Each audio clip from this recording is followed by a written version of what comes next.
everybody. Welcome back. Thank you for tuning in once again. I hope you're doing well. We are delighted to be able to speak to you again, wherever you're tuning in from.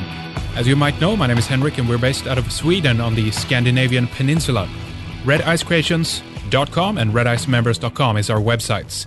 You can follow us on a regular basis for much more radio, videos, and news on many other topics that we find to be, well, fascinating and also worth to be educated about.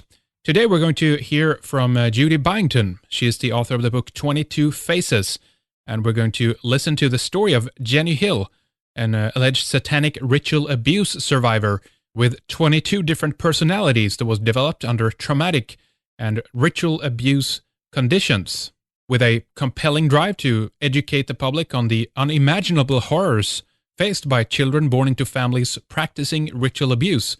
Judy Byington continues to pen books about survivors like Jenny Hill who suffer repressed childhood memories of forced participation in rape, torture, and murder.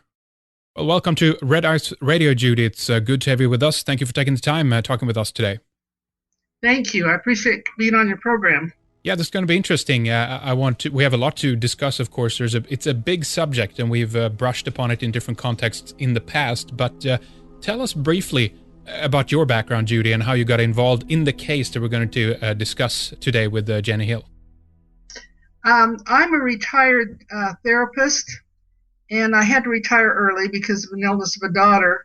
But when I was a therapist, I had people, some of my clients, approach me, and they would say things like, I can't remember my childhood, and I'm having nightmares of abuse situations, really weird abuse situations that appeared to happen to me, but I can't remember them. And I hear voices in my head, things like that. And I really didn't quite understand what was happening then. I didn't understand that they could have been dissociative, which is another name for a dissociate identity disorder, which is multiple personalities. And but after I retired, there were two women that approached me. They were cousins. They were mothers. They were both 24 years old. And they were beginning to have these memories of abuse situations in childhood where they had been, they were identifying the same types of murders, being raped by their fathers, same types of tortures by their fathers. And they were really confused about it. And one of the reasons they were having these memories is because one of the fathers was the first arrest of a newly hired Utah satanic ritual abuse investigators.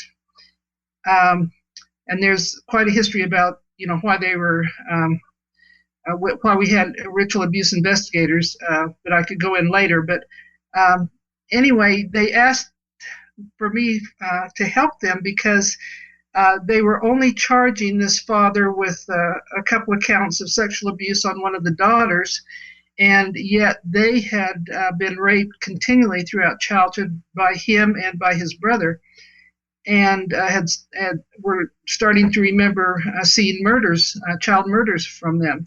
So they wanted me to help them gather information and take it to the Utah AG office for the court case. So I worked with them for quite a few months.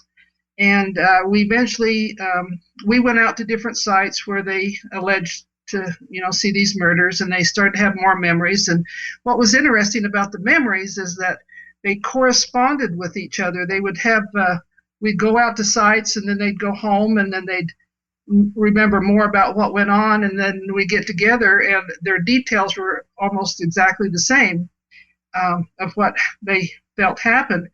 So I was taking this information up to the Utah AG office, and the AG office at that point decided not to go any further with that particular information. They were concerned that these women were multiple personalities and wouldn't be good witnesses in court and whatever.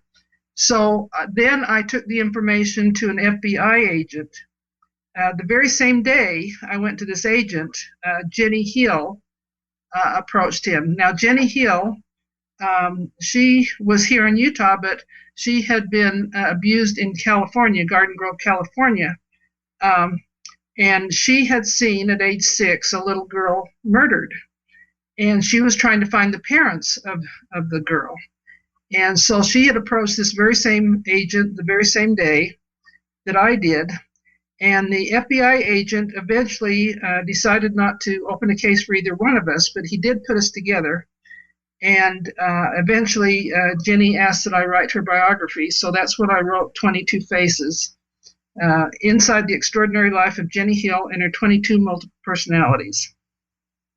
Very good. There's a lot to the story. Of course, we're going to get into some of the details of this here. But obviously, while reading, about this subject overall, DID, dissociative identity disorder, and trying to, approach it without too much bias, preconceived conclusions, it's obvious that it's a very charged topic, and a lot of people are, fighting over the people more or less that have not made their mind up about it yet. So, often, cited from on the opposition to some of these suggestions is that the satanic ritual scare of the 1980s was all made up. There's nothing real substantial behind these allegations, etc. There's a lot of discussion going on here. But why do you think it is that it's such a charged and controversial topic, and there seems to be very difficult to coming to any kind of consensus about this topic, Judy? Why is that, do you think? Well, as far as survivors of the ritual abuse are concerned, it isn't controversial. And my inclination is to think that there's a lot of perpetrators out there that are trying to cover it up. And the reason I say that is you mentioned the 1980s Satanism scare. That was a term that is actually coined by people who seem to believe in false memory. In the false memory, they call it a syndrome, but it's never accepted as a syndrome in the psychiatric manual. But what happened in the 1980s was there was a book that came out that's called Michelle Remembers, and it became a bestseller. And it was about a little girl up in Canada who had been given to a satanic coven by her mother. And when she grew up, she started having these memories of ritualized abuse. And her and Lawrence Pastor, who's a psychiatrist, wrote the book Michelle Remembers, and it became a bestseller in 1980. And after that book came out, there were literally thousands of ritual abuse survivors that started going to therapists saying, this happened to me. And around 1983, there was an organization formed called the International Society for the Study of Trauma and Disassociation, ISSTD. That is a very large therapy group that was formed because they needed treatment modules to treat ritual abuse survivors, who most of them had multiple personalities. And there's over 900 therapists in that group as of today. So you know that they're treating a large amount of ritual abuse survivors. And along with that was the reason for the hiring of these ritual abuse investigators at the Utah Attorney General's office, because LDS Social Services, Church of Jesus Christ of Latter-day Saints, is centered here in Utah. Yeah. And they have a counseling arm called LDS Social Services, and they were also receiving a large amount of people coming to them and saying they've been ritually abused. So they did a study, and it took them a year. And in that study, one of the sentences in it is that 45 members viewed human sacrifice. Now, the man that did that study was an elder in the church. His name was Glenn Pace, and the First Presidency gave me an exclusive interview with Elder Pace. And Elder Pace told me that they had interviewed over 100 people, and they could have interviewed 3 times that many if they'd had the time. But what they did with that report is that they hired a genealogist, and they traced the lines of the perpetrators, because a lot of this satanic ritual abuse comes down in multi-generational families. And they identified what perpetrators they could. They excommunicated them from the church, and then they turned that information over to the Utah Attorney General.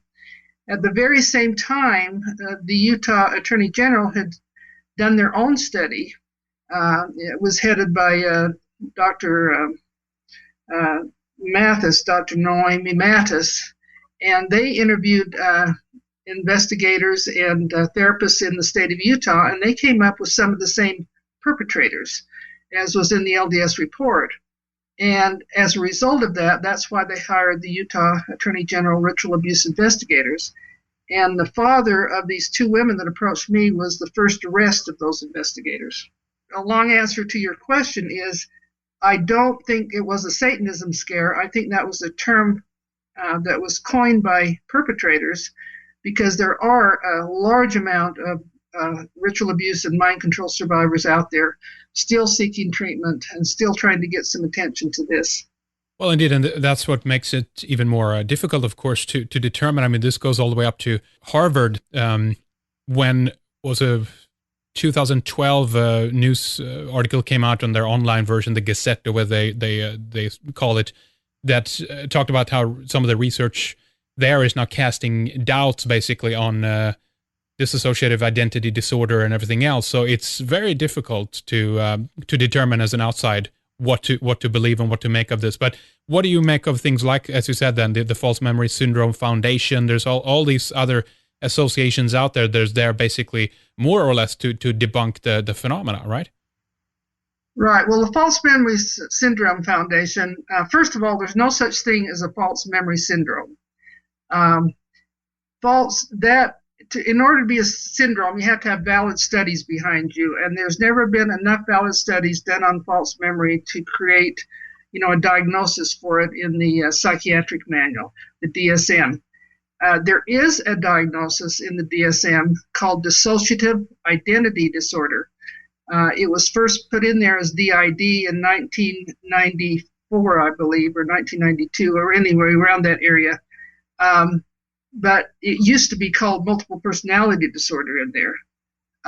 So as far as the professional community is concerned, there is not a controversy. There is dissociative identity disorder. There is not false memory syndrome. I see.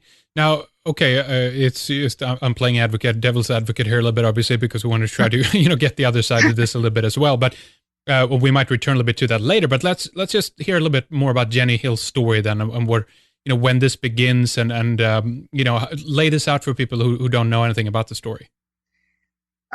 Like I say, I met Jenny back in about 1992, and at that time she was searching for this little girl that she had saw killed. She alleges that when she was about 4 years old, she began undergoing sexual abuse by her father. And then by 6, there were also 2 teenagers down the street who were sexually abusing her and torturing her, but they were also torturing her under the supervision of a man that we later found out was called Dr. Green, or Greenbaugh. And he was a mind control programmer expert from Nazi Germany, and there's a whole history on him with the CIA that I could go into later. But these boys and Dr. Green took her at age 6 to a satanic ceremony on June 21st, 1965, summer solstice. And there she was almost killed in a human sacrifice ceremony, but another little 6-year-old was also killed, was killed in that ceremony. And that trauma caused her thinking patterns, along with the other trauma that she'd gone through since age 4, to separate into multiple personalities. Now, to understand that, you have to kind of think of your mind as a tree, and the trunk of the tree is your core personality. And if you're a child, and if you're undergoing trauma, then if you go, a traumatic experience kind of branches out, makes a branch of that tree. And altered personalities will hold the memories in that branch for 20, 30, sometimes 40 years until the core personality is in a safe place and can process the traumatic memory.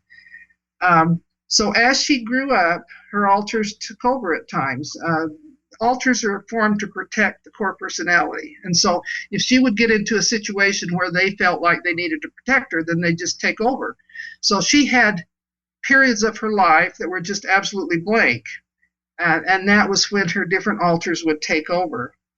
And that happened to her until she was about 24 years of age. And by that time, she had gone to school. And by the way, I've met a lot of people with multiplicity, and I find them to be extremely intelligent.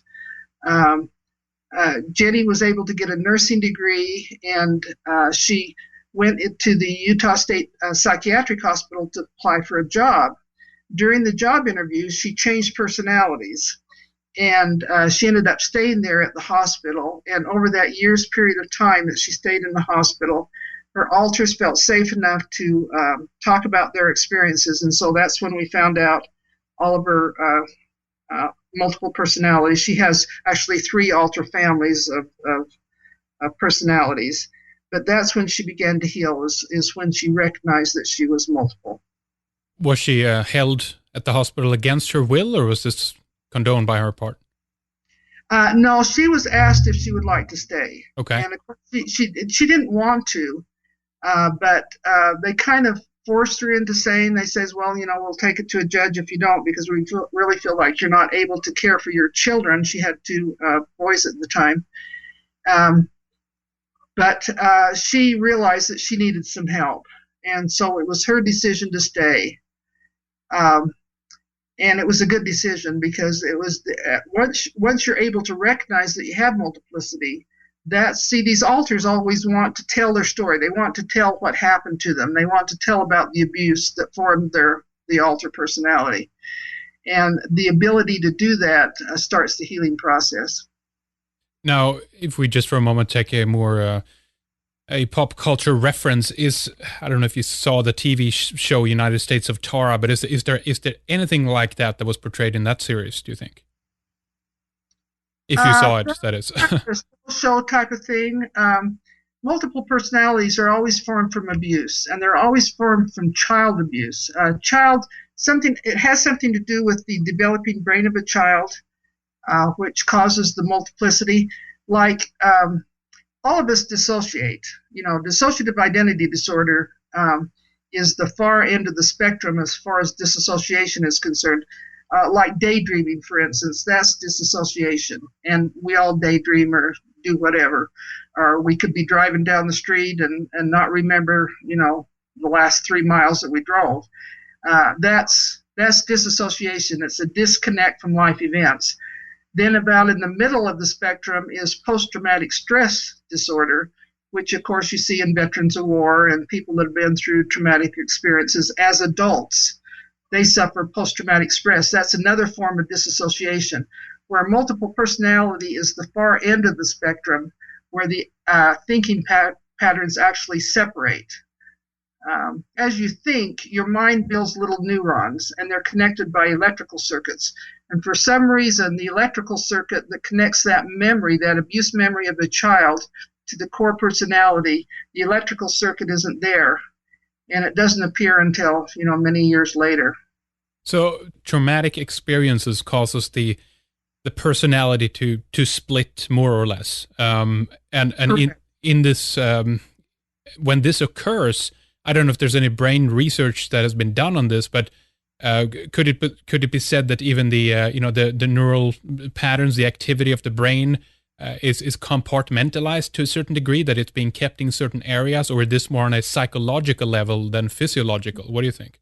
Oh no, there's been a lot of studies done, and if you go into the ISSTD website, there's a huge amount of research done in there, professional research on how this compartmentalization that occurs. And like I say, the multiple personality only happens to a child.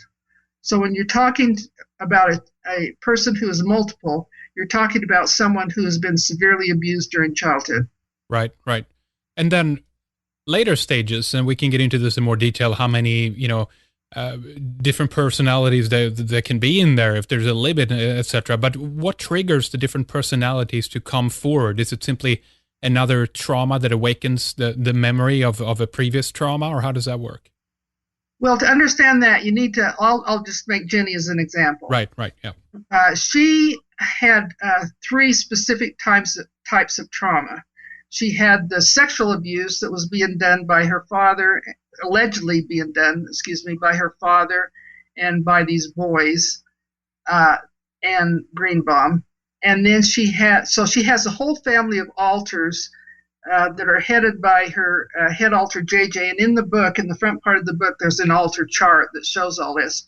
But she has a head alter JJ that's over the sexual abuse memories. And then she has a head alter Angelique that's over the ritual abuse memories, this torture and seeing this child sacrifice and all that. There's a whole group of alters over that. And then there's a third alter family that just is composed of one alter, and that was formed because she, as a preteen, she was gang raped. Her alter personality, JJ, took over after she was coming out of middle school and got her in a situation where she was gang raped. So she has these three families of alters, and then as these alters form, they form for specific purposes, like the Angelique is the head alter of the ritual abuse memories, and she formed because of the torture. And then, of course, JJ formed because of the sexual abuse. But then JJ didn't, they have specific personalities, and they have feelings, and they think of themselves as differently, and their eyes are specific colors.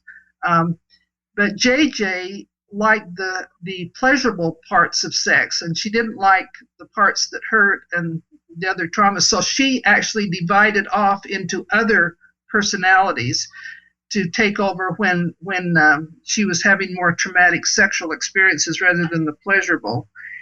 And in this Nazi mind controller that programmed Jenny, he has a very specific programming that he does, and from the survivors that I've talked to, there are some very specific alters that they form, like they form a homicidal alter, and they name that a specific Latin name, so that later on, if the perpetrator knows that this person has been programmed, then they can call forth that Latin name, and that it'll actually have the alter will come forth and take over the mind and body. I went on Dr. Phil, and before we went on the program, they asked us to do a video of Jenny changing personalities. And so I asked Jenny if she wanted to do that, and she said yes, she would. So I sat down with her, and I said, would you please bring JJ forth? And there's a video of this on YouTube where you can see it. And so JJ actually came forth, and then she talks, and then we say, would like to, talk to someone else. Is there someone else in there that would like to come forward? And then JJ comes back, and then she says, I'll let somebody else come forward. JJ's kind of in charge of the sexual abuse alters. And then she let this Janice come forward. Janessa is the homicidal alter that was formed in Jenny. She's very mad and angry. And then they have one that takes this torture. They have one that they form for the sexual abuse. They have one that they form to be homicidal. There always seems to be one that's suicidal. And then they have, most people have, well, I would say all multiple personalities have one alter that's kind of a peacemaking alter. And in Jenny, it's a Lady of Peace and Harmony. And she goes through and she kind of helps the other alters understand what's going on, and she settles arguments and does whatever. And then with this green programming, they also have an evil alter. In Jenny, that's called Alter the Evil One.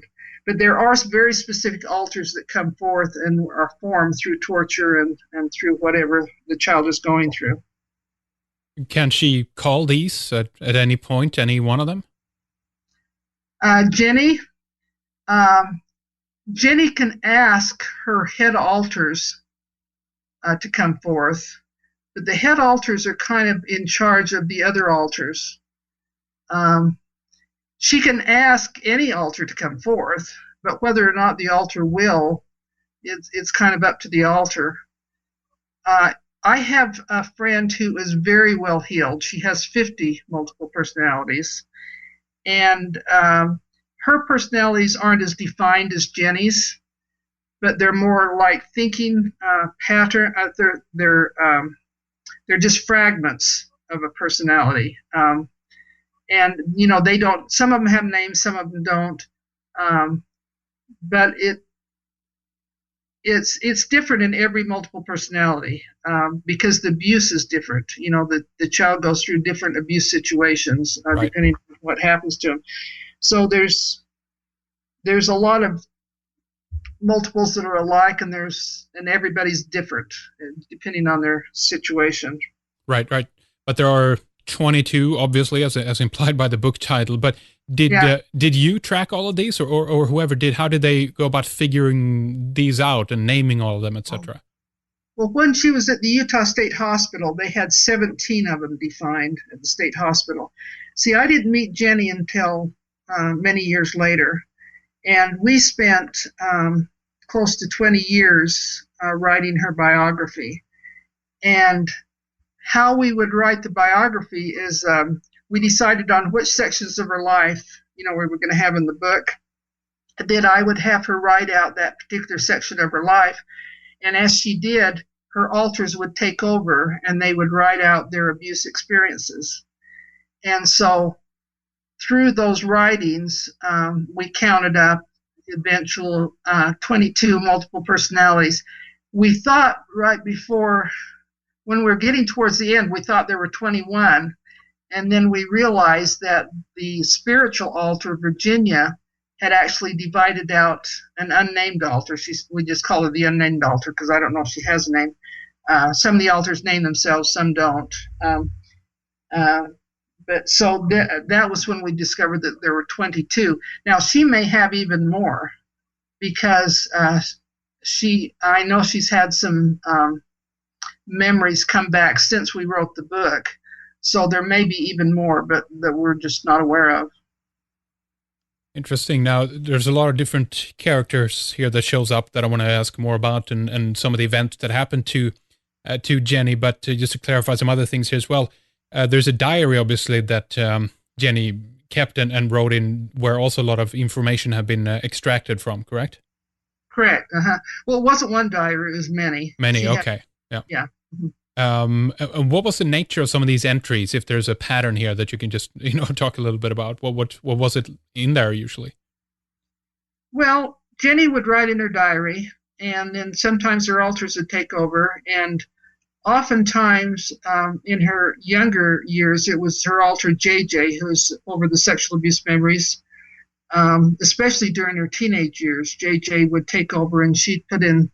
And it's in the book. In the center part of 22 Faces are copies of her alter writings, and in the younger years, Jenny would write out an entry in her diary, and then after that and she'd sign it Jenny, and then there would be an entry next time by JJ, and then she'd write some more as Jenny, and then JJ'd come in and write some more, and kind of go like that. I see. Now, let's see here if we can talk a little bit about some of the things that happened to her. And if you believe your assessment at this point is that all the events that were traumatic, if were all these planned, this was someone, behind this and figured this out, because I think that Greenbaum showed up a little bit later, if you will, in her life, correct? And this was something then that began allegedly with her father, correct? Well, like I say, allegedly it started with her father at age 4, but at age 6 was when Greenbaum came into the picture. And he mind controlled her for, what was it, three or 4 months, and then took her to this satanic ceremony where she saw the child sacrificed. And then after that ceremony, the police actually came to the house, and Greenbaum disappeared. So he was only in there for, like a half a year or so of her life. Where did this take place, this first one, when with this? Because she was meant to be a survivor, right? This was one of the tenets in the book. And explain that a little bit on what the intention was here. The intention of Greenbaum? Well, I guess first we can talk about the intention of her being a survivor of a human sacrifice. Well, actually, she was supposed to be killed at this sacrifice ceremony she went to. and there was an intervention there that I'll let you read the book, to find out what it was. It was a little bit of a supernatural incursion, shall we say? Correct. Correct, and All you right. have the book to understand it. But no, she was actually scheduled to be sacrificed. Okay. But how a survivor becomes a survivor is around their teenage or preteen years or teenage years. When they grow up in these satanic families, they make a decision of whether or not to be a survivor or whether to be part of the satanic, rituals and stuff they've been involved with since childhood. And a lot of the survivors I've talked to have made that decision to become a survivor. Of course, as children, they don't remember what they're going through. Like, for instance, this one survivor I was talking to, she went to satanic ceremonies till she was 17 years old. And then one day she went to this one ceremony and she just decided, I didn't want to, be a part of this anymore. So she walked away from the ceremony and she walked, I think it was 10 miles back to her home. And her father, who was, the perpetrator, he never raped her or took her to any more ceremonies after that point in time. And the same happened to Jenny. Is after this ceremony that she went to at age 6. The father did, abuse her until she was a preteen, but she didn't go to any more satanic ceremonies after age 6. And then when she was a preteen, when she started having her cycle, and the father realized that she might get pregnant, that's when he quit abusing her. So her abuse ended about her preteen years. Let's see if we can talk a little bit more about Dr. Greenbaum, who he is, where he come from. He's been called Dr. Green, and I remember reading about other mind control, trauma-based mind control programs running, and he seems to be a recurring character in some of these stories. He shows up, again and again. So what is known about him, and where does he come from? Dr. Colin A. Ross writes the foreword to 22 Faces. And Dr. Ross is a psychiatrist who runs clinics for ritual abuse survivors in Michigan and Texas and California, and he has a Ross Institute. So he's a very well knowledgeable in this field. And he says in the foreword to 22 Faces that Greenbaum was brought into the U.S. In 1950 with the Project Paperclip CIA mind control program. So that's one thing we know about Greenbaum. Another thing we know about him is that there's Corydon Hammond. Corydon Hammond is a psychologist who was at the first meeting back in 1983 when they formed the International Society for Study of Trauma and Dissociation, ISSTD. And after that meeting, he got together with 18 other therapists, and they did an 8-year study of their clients. And Corydon Hammond gave a speech for this Washington, D.C. Psychiatric Institute. I believe it was in 1994 or 1992. I can't remember. But around that time, he gave, and you can find it on the internet, it's called the Greenbaum speech. And in that speech, he gives some results of his study, and he says in there that 75% of the clients that they studied were programmed by this Dr. Green. Then we have the 2007 Extreme Abuse Survey, and this can also be found on the internet. It's called the 2007 Extreme Abuse Survey. And in that survey, 124 said that one of their perpetrators went by the name of Dr. Green. And then we have Christine Nicola. Now, Christine Nicola is a survivor who was asked to testify at the congressional hearings on CIA radiation experiments in 1995.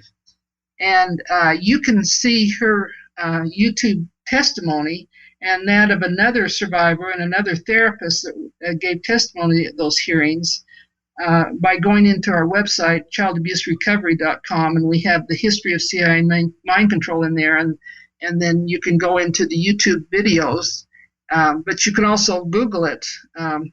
Christine Nicola at the CIA Radiation 1995 congressional hearings. And in there, Christine talks about her programmer being Dr. Green. And she was actually, as a young child, kept in a cage in his office. And once in a while, she would get out of the cage and look through the. She was with him off and on for like 7 years or so, until she was 14. But once she got out of the cage and looked through some of the papers in his office, and one of the papers she found was a document that showed that he had received $50 million from the CIA to run the mind control program. And that was Dr. Green. Now, there are other survivors who also talk about Dr. Green, but they describe him differently than Jenny and some of the people in the Hammond study describe him. Jenny describes him as short with balding brown hair, walked with a limp in his left leg, carried a cane, and had a German accent.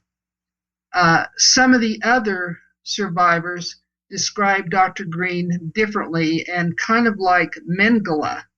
Right. Yeah. So we know that there are more people than one who was referred to as Dr. Green, and then they also had a Dr. White and a couple other colors too.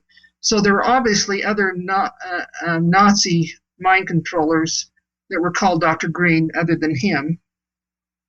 Could this have something to do with the fact that it's just called, as far as I know, then the Green, mind control program, pretty much, that it could be just the technique per se, and then there's different doctors that have applied to that same technique? Right. Very, very possible. Interesting. But what do you think about the, Joseph Mengele connection? Is it possible that Greenbaum actually was Mengele transported out? He went down to South America. He was in Buenos Aires in 56, and that he was later, brought up to the United States from South America. What do you think? I think it's a possibility by the mere fact that I've heard a couple of mind control survivors describe him as they thought, they've seen pictures of him and they say, hey, that's the man that, was torturing me as a young child. So I think it's very possible, yes. Now, what would you say constitutes satanic ritual abuse, and what some of the components of that is, and if it's a very specific, I don't know, occult procedure that is done? Is it invoking Satan, or how? Where's the satanic portion of this? Where does that come into the picture? Okay, well, the history of the CIA mind control program, of course, goes back to the Nazis, and Hitler was a very big fan of Satan worship. Luciferian worship is what they called it. But SRA, so we know that they used these children in regular, experiments, but they also used satanic covens, such as Jenny was mind controlled in. But SRA is called satanic ritual abuse, and it means the physical, sexual, or psychological abuse by a person who invokes the name of Satan. But in mind control, in 1999, the Dictionary of Psychology defined ritual abuse as controlling people with physical, sexual, psychological mistreatment through rituals. So it's just, I know from talking to many ritual abuse survivors, there's always children involved. There's always a big sex orgy before the ceremony where the children are sexually abused. There's also torture of children involved, and then they're made to witness the murder of other children. So we're always talking sex abuse, sexual abuse, torture, and murder of children when we're talking about ritual abuse. And so all of this is a plan to formulate different personalities within the child. Is that correct? I've also heard other stories, and I think Colin Ross has been part of some of those investigations as well. When it comes to actually developing pretty much a spy that actually is compartmentalized, and that they've developed this technique to actually break up the personality in the capacity that they can actually use. The person, in some cases, there might have even been famous, people or stuff like that, that they can carry information or knowledge, and they can literally don't know what they're carrying because you have this split within the personality, and then you can simply trigger, this other person to come out, and you can they've been used as agents basically for the CIA and intelligence services. What do you know about that? Well, that's absolutely correct. And the CIA makes no pretense of this. If you look into the history of mind control or CIA involvement, the specific reason for it was to develop super spies for the USA, and that's what they do. The problem is they don't say that they're doing it on children. And that's what's been so frustrating to me is you have, these congressional hearings where they bring these survivors in and they testify that they were abused as children, and then Congress doesn't release the information, and you never hear that, they're actually doing this to children. I know one survivor who was a witness at one of the congressional hearings, and she is actually not allowed to talk about specifics of what she went through as a child because it's in the interest of national security agreement that she had to sign, that she can't reveal, that this happened to her as a child.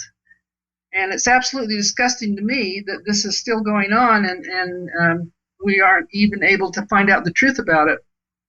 How many? I mean, there's a number of these mind control programs going on. We know about Project MK Ultra, of course, and there's many subdivisions to this. It's been going on for a long time, and it's CIA's involvement. They have used LSD and a number of these things, and it's been coming out throughout the years.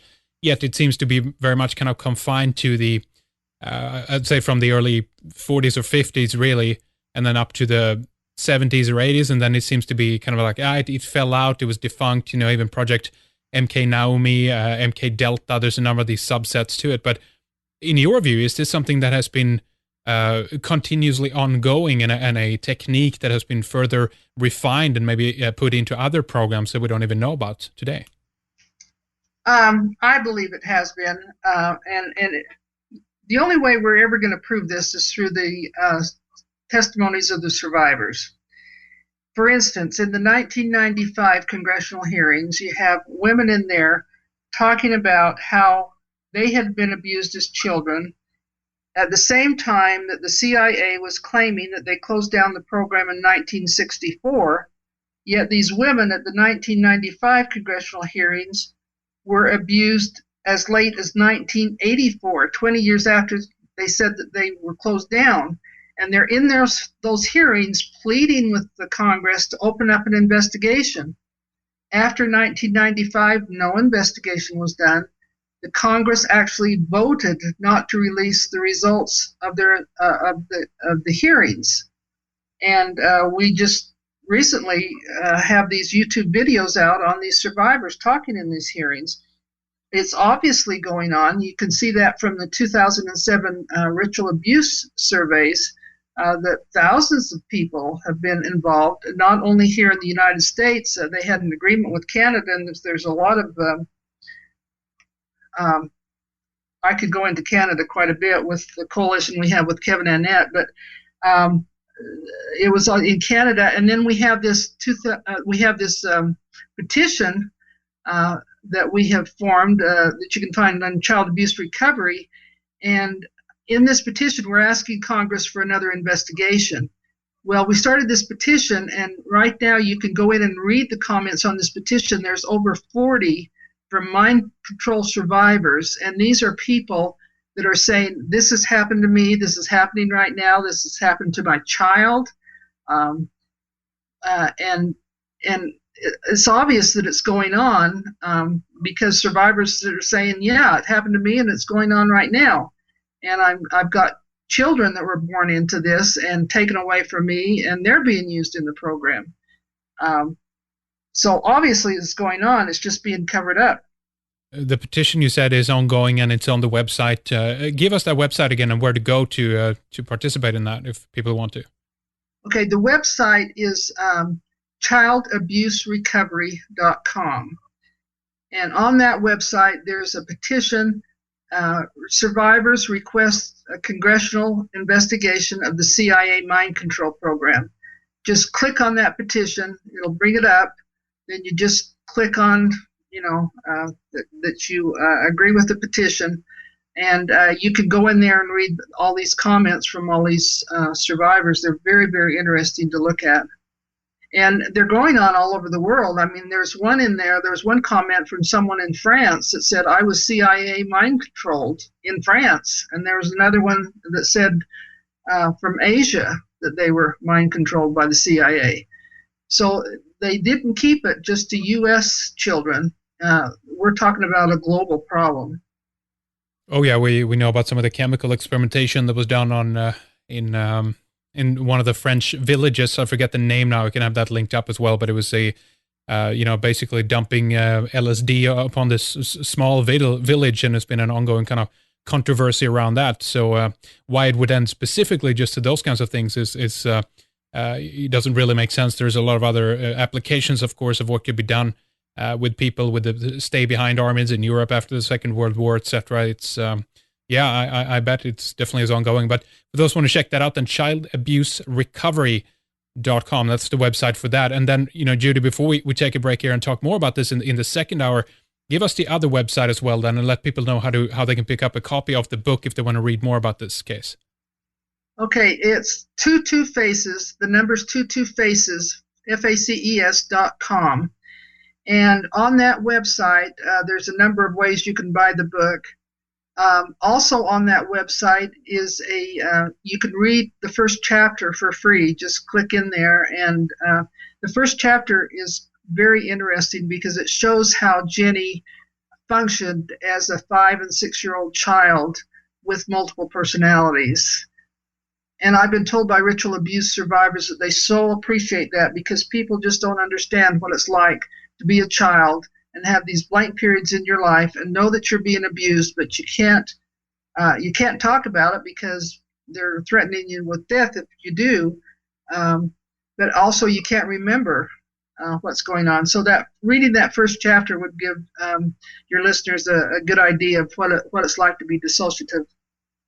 Right, very good. 22faces.com and the other website that we mentioned, we're going to have that up on redicecreations.com as well. And we'll continue, of course, to ask more questions here in the second. I want to ask more about what Jenny, how she's doing today, basically, and what she's up to here. But stay with us, Judy. We'll take a short break, and we'll be right back with more in a little bit.